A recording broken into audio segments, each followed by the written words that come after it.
With the latest buff to Aatrox's passive, not only has his jungle clearing become stronger, but his objective control as well.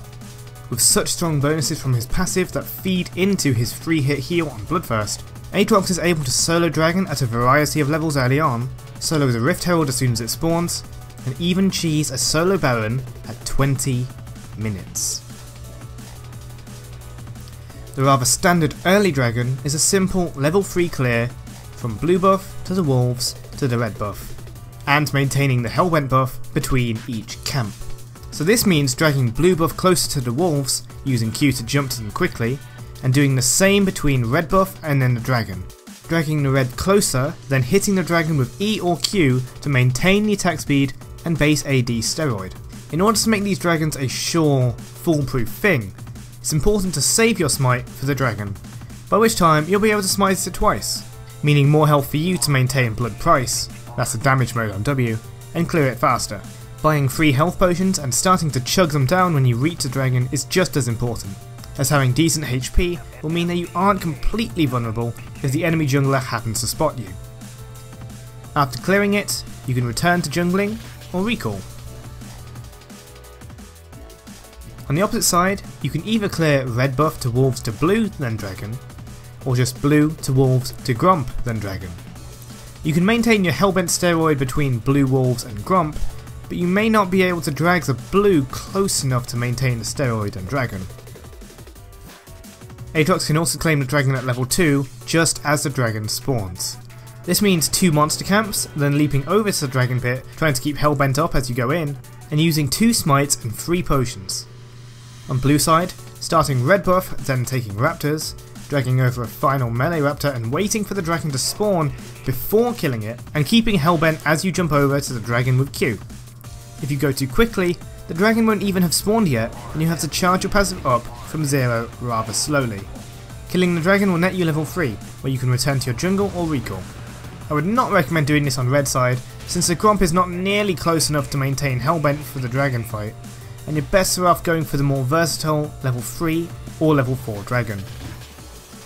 The level 4 dragon is simply a full clear, without using potions and using smite only once on one of the first 3 camps.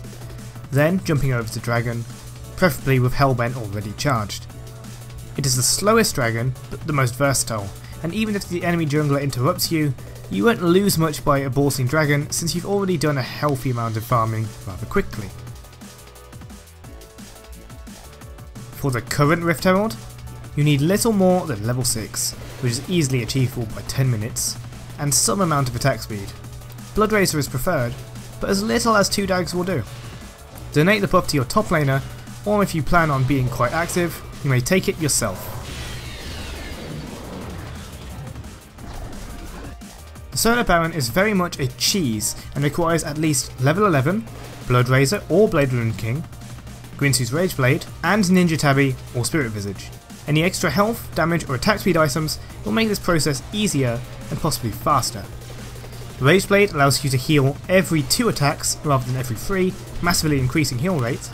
Ninja Tabby reduces Baron's auto attack damage, and Spirit Visage increases your regeneration while also providing health and resistances against Baron's magic damage. For the fight, try to generate a Hellbent from the Scoundrel Crab if it is available. Then start attacking the Baron, using E wherever possible, and save Q to dodge Baron's special attacks. When below 60% of your health, switch from Blood Price to Blood First. Your health may start to get low, but you should be able to maintain about 20% health and get a burst of healing every time Baron stops to do a special attack, providing you dodge it properly with Q.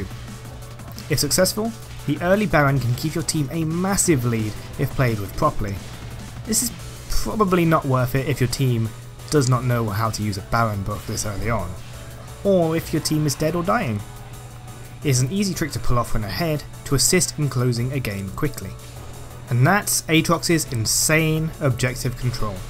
And to add to that, do not forget how powerful Aatrox is as a duelist using his W, either as a heal or to burst an opposing jungler, allowing him to duel many junglers even when they interrupt his solo dragon or solo herald. And be sure that whenever you solo an objective, with the exception of the early dragons, do not forget to either sweep the area or place a control ward in the pit to make sure no one can see you. and do not solo for the sake of soloing. If your top laner has pushed up and is able to help you with Herald or Baron, as long as it isn't obvious to the enemy team, the help should be welcomed. If you choose to purchase Rageblade and cheese the Baron, make sure you've planned and thought it through. Powerful though it may be, delaying health items for the sake of Rageblade may actually put you behind if the buff isn't used to its full sieging effect. Thanks for watching. If you'd like to see the early Dragon and solo Herald in action, click the video link on the right. Also, if you want to see a solo Dragon, Herald, and a solo Baron in a game, be sure to watch tomorrow's video. And of course, what better way to know I've uploaded it than to hit subscribe? Well, I'll leave that up to you. Until then, see you next time.